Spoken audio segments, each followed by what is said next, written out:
Di maaari. Kaya mong ipaliwanag ko sa iyo ng dahan-dahan. Parang sa ganon, hindi na sumakit ang ulo mo bago kita tapusin. Makinig kang mabuti, hindi ko na to uulitin pa. Bakit ganon? Hindi nawawala ang rising sun ko, pero hindi ako makapagpalabas ng nen. Ito ang dahilan kung bakit hindi ako nasusunog sa napakatinding init na kapangyarihan mo. Ang Holy Chain. Ibinabalot ko ito sa buong kong katawan nang sa ganun hindi ko maramdaman ang napakatinding init ng kapangyarihan mo. Pero hindi sapat yun dahil napakalakas nga ng kapangyarihan mo. Nilagyan ko rin ng mga kadenang nakapaligid sa atin. Dahil dito, nabawasan ang init na direktang tatama sa akin. Mayabang! Una pa lang, ito na ang plano ko.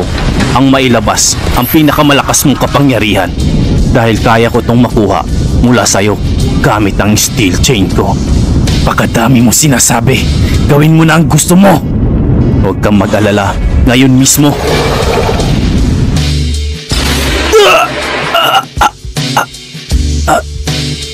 Hindi. Ano ito? Mga alaala? Magpasalamat ka. Dahil ikaw ang kauna-unahang pinaggamitan ng kapangyarihan kong ito. Sa wakas, masusubukan ko ito sa isa sa pinakamalakas na gumagamit ng nen. Pupunteriyahin ko ang mismong isipan ng paggagamitan ko ng kapangyarihan na to. At hahanapin niya sa alaala mo ang kapangyarihan na gusto kong makuha na mismo ang magtuturo kung paano ito gamitin.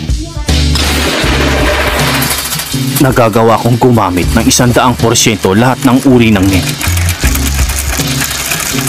Dahil sa Emperor Time.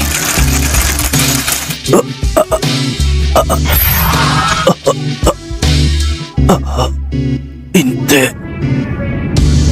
Hindi maaari.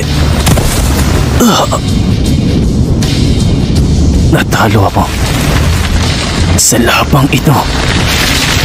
Nakalimutan ko pa palang sabihin sa'yo na lumalakas ang kapangyarihan ko, lalong-lalo na sa inyo, mga pantonggang. Tignan nyo, nawawala ng kapangyarihan ni Peyton. Siguro ay nasunog na at naging abon na lang ngayon ang gumagamit ng kadena. Nakakaawa ka naman bata, si Peyton pa talaga ang nakalaban mo.